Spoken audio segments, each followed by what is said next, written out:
Good morning, ladies and gentlemen. Thank you for your attendance at this morning's plenary session. We have an interesting session scheduled for you guys today. I'd like to take this time to introduce the session moderator and the gentleman responsible for putting this session together this morning. Mr. Andrew Solner is a board-certified forensic document examiner and attorney who earned a Master of Science degree in forensic science and a Juris Doctorate degree with honors from George Washington University. In addition to being a diplomat of the Board of the Forensic Document Examiners, Mr. Solner is a fellow of the American Academy of Forensic Sciences, as well as a number of other major professional organizations. He's authored a number of professional publications and presentations on the subject of forensic science and forensic document examination, is a frequent speaker and lecturer at universities and continuing education seminars. He's our moderator for the session this morning, and at this time I'd like to turn the microphone over to Mr. Andrew Solner.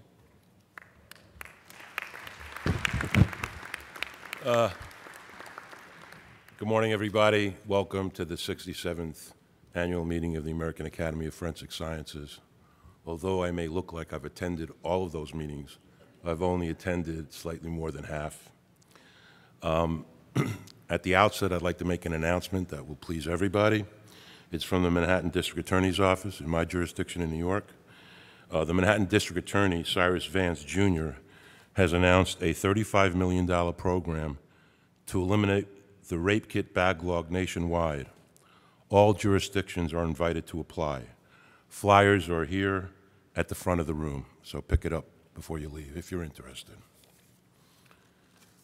Okay, our first speaker is our preeminent leader, the president of the American Academy of Forensic Sciences, a forensic psychiatrist whose credentials speak for themselves. But he is our first speaker to give our introductory remarks. I welcome Dan Martell.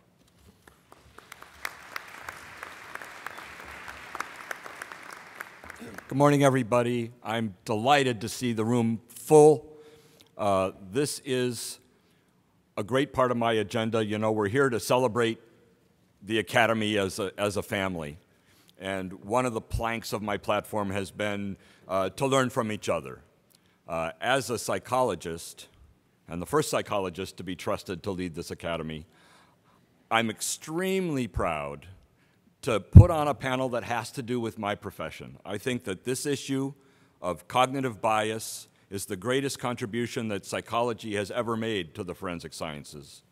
And we're super fortunate today to have the world's greatest thinkers on this topic presenting for you.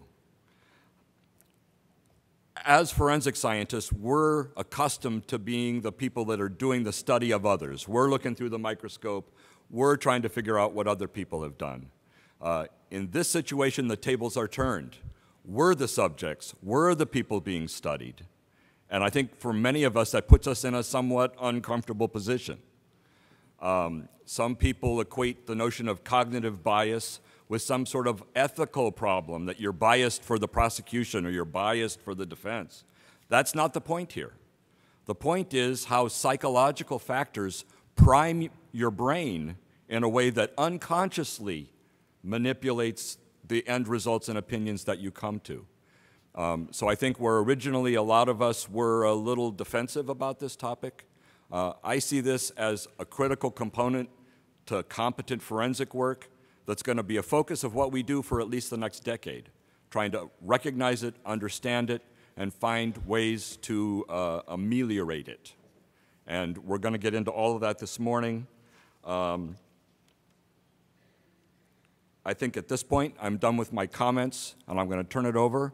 I just want to say thank you to everyone for being here, and let's get on with the show.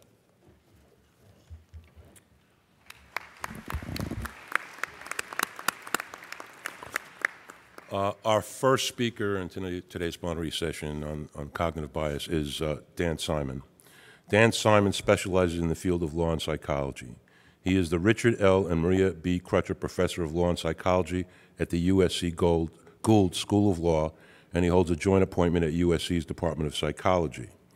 Professor Simon was recently selected by the National Institute of Science and Technology, NIST, to be a member of its Human Factors Committee, which will provide guidance throughout the organization of scientific advisory committees on the influence of systems design on human performance and on ways to minimize cognitive bias and mitigate errors in complex tasks.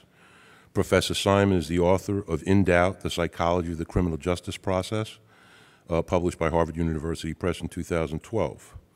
Without further ado, I welcome Dan Simon to the podium. Thank you very much, Andy, for organizing this panel, and thank you for the Academy for having us. It's an honor to be here.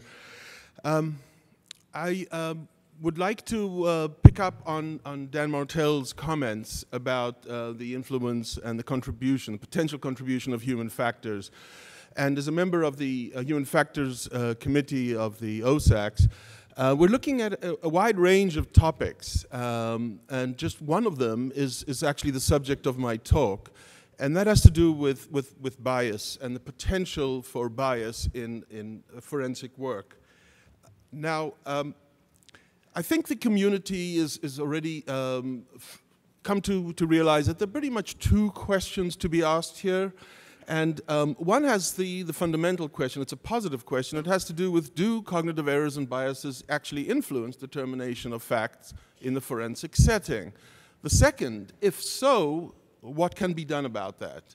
I believe that most people have come already agree with the first, that yes, they can, one way or another, they might influence the decisions.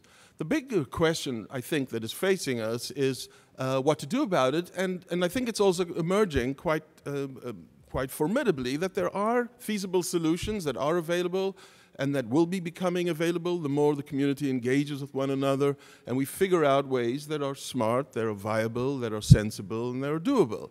And I think it's a great moment to be in, and it's a great process to be a part of. Most of my talk will actually be on the first one because I would like to fortify the belief of those who already suspect that, and if those who don't, maybe I would try to persuade you of the possibility of such biases. At the very end, I will touch on the second point, which to my mind is posing the question and giving some initial direction for where to go with it. So what I'd like to do is really go what we call basic psychology, and that's actually to ask, well, might cognitive errors and biases affect decision-making more generally? And what I'd like to do is to survey how these factors might play out in very broad context of decision-making, things we do on a daily basis many, many times a day, as we pick an item off the menu, as we decide which bicycle to purchase, which apartment to rent, as we also do in our professional capacities. So I'd like to review some very basic models in a rather sketchy, well, not sketchy, I would like to sketch out some models and just try to impress upon you where I think these biases might be coming from. Two clarifications. One is to echo the President's comment. The term bias is really, it's a term of art. It has no pejorative connotation in the context we're speaking about. In daily life, we say a person is biased. It might mean that we think the person is prejudicial or discriminatory or has got some ulterior motives. No, well, it's none of the above. All it means is systematic error. That's all. The second is, we're talking now not about bad apples or people with bad intentions. We're talking about the people with the best of intentions, who are honest and professional. The question is, might they nonetheless be susceptible to these systematic errors? So as I mentioned, I'm going to go really basic here, and I'm going to give a very thumbnail view of two categories of theories of decision-making. The first is the kind of classical models that are characterized by their linearity. So think of a decision maker facing a choice, and the decision maker, like all of us, is endowed with lots of human properties. For example, all the background knowledge, the stuff that we know, that we learned in the crib and at preschool and elementary school and prepping for the SATs, right? Reasoning skills, that's part of our sort of intellectual capacities. We know how to reason, how to draw inferences. We also have various expertise, and the list goes on and on, right? we also have decision attributes. These are the attributes of the particular decision we're dealing with. If we're buying a bicycle, it might have to do with the design and the strength and the gears and the brakes and what have you. And if we're dealing with a factual issue, we're trying to draw inferences from a series of unknown facts. If it's a fingerprint, there are all the details and the minutiae and stuff, which ultimately will have to come together into a conclusion. So think of it as there is one factor there, and it could go the way of A or it could go the way of B, because every attribute, especially in factual determinations, is somewhat probabilistic. It's very rare that one attribute wins the day all by itself. In those cases, there's hardly a decision to be made. And think likewise that there might be two other attributes, and again, each one has some probabilistic value of could support A, could support B. And we're going to draw some inference and reach some judgment based on these facts, and we're probably going to run it through a decision rule, whether it's a formal decision rule like we have beyond reasonable doubt for jurors, but we all have implicit decision rules for when we act upon the judgments that we make. And then we might choose option A, we might choose option B.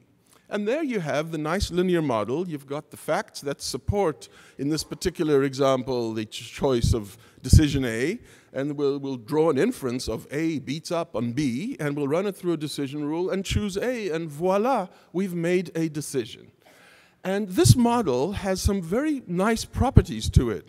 It flows unidirectionally from the facts to inferences through a decision rule to a choice. It is therefore normative. That's what we consider to be normative decision-making. It is also perceived, we perceive it, to perform it with conscious awareness. It is also, we perform it with a perception of control. We can turn things on and off. We can control what goes into it, and we keep out the stuff that we think has nothing to do with the decision. And there's a nice resemblance between the model and our experience, our subjective experience. We feel that that's how we make the decision. And indeed, it's also persuasive. When we come to persuade somebody, we might say, oh, I got this bicycle because of its great attributes. So what I'd like to now present is the second model, the connectionist model, where you've got the decision maker who's likewise has the same decision attributes to entering the decision and is endowed with pretty much the same kinds of human properties. But the point is that the connectionist models tend to admit that there is actually more stuff going on. We are susceptible to a wider range of factors. Think attitudes, think motivation, think emotion, think knowledge of the outcome. Think other evidence that might be related to the case but is not part, normatively should not be part of the decision task. Maybe it's somebody I like bought this bicycle. Maybe a celebrity bought the bicycle. I don't consider that to be a valid reason, but it might affect me. So, according to this is really a list of external, non-normative factors that, according to more connectionist models, actually might play a role, might influence our decision. So let's go back into the skull, and in addition to those attributes, we have the same choice. We're going to have to draw some inference between A and B, and we're going to run it through some decision rule, and we're going to choose between A and B. But here, unlike the linear model, there is much more going on in the way of interconnectivity and cross-activation between and among all the factors and the stages of the decision. So, for example, the facts start interacting with each other and tend to be pushing each other from side to side. The metaphor that we use is one of an electric network, where each node, so to speak, is activated, and they're all connected indirectly to the entire network, and each attribute or each feature activates and influences each other. You could also think of it as a hydraulic system. So, by the same token, you've got an interconnection, a negative one, between the two options. As choice A goes up, choice B goes down. But likewise, you've got interconnectivity between all the attributes and the inference, and between the inference and the decisions, and crucially also between the facts and the decisions. Now, The general metaphor that we use is one of a coherence maximizing algorithm that tends to bring the system, like a hydraulic system, like an electric network, to a point of equilibrium where everything is kind of in a good gestalt, as everything is sort of at a point of a static point that of, like I mentioned, sort of a hydraulic pressure. So in this model, you've got a determination that the facts are support option A, the inference supports A, and we choose option A, and by the same token, we suppress option B. And what's nice here is we get these interconnections, as I mentioned before, and ultimately, if you sort of break it down, we've got some components that do forward reasoning, right? From the facts to the judgment to the choice. But likewise, you've also got backward reasoning, from the choice to the inference and from the choice to the facts. And this is what can complicate matters, this backward reasoning component. So bidirectional processing is a difficult concept, and I don't have time to present to you some of the research that supports it at very high levels of cognition. But what I can do very briefly is show it to you how it works out in the rather easy domain of low-level processing of vision. So anybody want to shout out what they see in this photo, in this image? Flowers and a woman's face. Well, that's cool. That's a nice ambiguous stimulus because it has two interpretations. Now, the point that I really want to make here is the backward inference component of it. Once we interpret this as a woman's face, what could be a butterfly must be a nose, and what could be the flower in the center at the bottom turns out to be the mouth. But if we interpret it as flowers, that nose is actually a butterfly, and the mouth is actually a flower. So what we have here is that backward inference from our general comprehension down to our interpretation of the specific facts. That is what goes on also in high-level reasoning, though I do not have time to demonstrate it all. So connectionist models are very different than the linear ones. They are susceptible to external non-normative influences. The inferences flow bidirectionally, both forwards and backwards. They occur mostly below conscious awareness. We have limited personal control of switching things on and off and determining what is having what weight. It's efficacious. It's even rational. It helps us solve difficult choices. But it is not necessarily normative. So if you look at the red parts, we've got two issues: the susceptibility to external non-normative influence and the backward reasoning. Those are the two components which make up what I will call inferential spillage.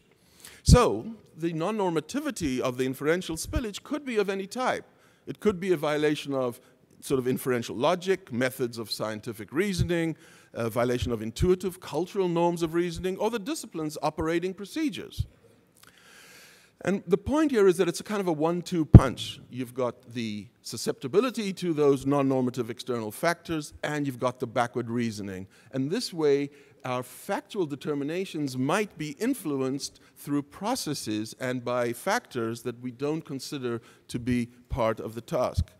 Now, I could give you tons and tons of examples, but I won't because of shortage of time. But let me just give you a few. For example, attitudes. Here's the research that asked jurors to determine the facts in a case where there was ambiguity, factual ambiguity in a felony murder. So jurors who support the death penalty were more likely to determine that the defendant did indeed plan the murder and that factually he could have seen the victim through the mask that he was wearing, which was under contention. By the same token, the jurors who oppose the death penalty reached opposite conclusions, deciding that he did not plan the murder and could have seen the victim. Motivation. This case, there's motivation for justice. Jurors are precluded in a tort case from awarding punitive damages, so that causes them to increase the compensatory damages and to inflate the assessment of the victim's suffering. Again, that should not have been influenced by whether punitive damages were available, but a sense of justice seems to have impelled these jurors to actually inflate and distort those numbers. In motivation of blame, a case where harm was caused by a water shortage that was either caused naturally, then there was a low assessment of the magnitude of harm to the plaintiffs. When it was caused intentionally, the motivation of blame seemed to have kicked in and resulted in higher estimates of the magnitude of harm in dollar amounts. The same results, by the way, were achieved with monetary incentives that were given to these people. So there's a very strong effect. Emotion, we know that if you can cause people to get angry in the lab, and guess what? They're more likely to blame people for accidents and to assess the damages to be higher when they're angry. Outcomes, a homeowner shot and killed an intruder in the dark. In one case, it turned out to be a dangerous criminal. Then there were lower attributions of responsibility for keeping the loaded weapon in the house. But when the intruder turned out to be the boyfriend of the homeowner's daughter, then the judgments of the blameworthiness were much lower.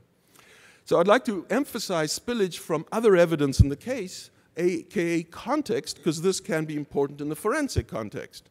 So, for example, a study by my colleague Saul Cassin, after picking a suspect out of a lineup, eyewitnesses were told that the suspect that they chose had confessed to a crime. Well, that inflated their confidence by 40%. But when they were told that a different suspect had actually confessed to the crime and given another choice at the lineup, 61 of them suddenly identified somebody else. Again, these are facts that should not have been influenced by knowledge of other facts, but yet they do. A study with Swedish experienced police officers, a lot of evidence was given that suggested that the particular suspect was guilty. And then when the witness, a subsequent witness, confirmed the suspect's guilt, then that witness was deemed credible. But conversely, when the suspect gave a testimony that contradicted the original assessment, then suddenly the witness was deemed to be less credible. What I'd like to say is that the spillage is ubiquitous. These findings have been made with students and general population and police trainees and experienced detectives, NBA coaches, pilots, real estate agents, bank managers, physicians. It probably affects us all and undoubtedly also creeps into forensic work, would be my contention. It's familiar. That is, the attitudes, we know it as attitudinal bias or partisanship or ideology and predispositions. Motivation, we know in the form of motivated reasoning or wishful thinking. We all know the effects of emotion on decision-making. Outcome bias and hindsight bias are familiar concepts. And of course, the susceptibility to other evidence in the case goes under various titles like confirmation bias, tunnel vision, context bias, asymmetric skepticism, and the like. It's important to appreciate that spillage is stealthy. People have a hard time shielding themselves from impermissible information, even when they know they should and when they're told that they must. So, for example, there's a study that shows where there was pre-trial publicity, which is inadmissible, that suggested that the suspect in a murder case was actually a really nasty guy, he was antisocial and a bully. And nonetheless, and the jurors were told to ignore that evidence, but nonetheless, that evidence bled back into their assessments of 4 other testimonies in the case by a coroner, a police detective, a social worker, and so on. Another great study by my colleague Saul Cassin that was actually conducted with sitting judges showed that the judges determined that a particular interrogation was coercive and thus inadmissible, but nonetheless it affected their own verdicts to the tune of almost 4 times the rate of conviction in that particular set of conditions. What we have is a double metacognitive error here. We have not just that we've got problems with the normativity of our decision, we have problems with our metacognition, what we know and about our decision. And that is, people are unaware that they're susceptible to external non-normative influences, but they are.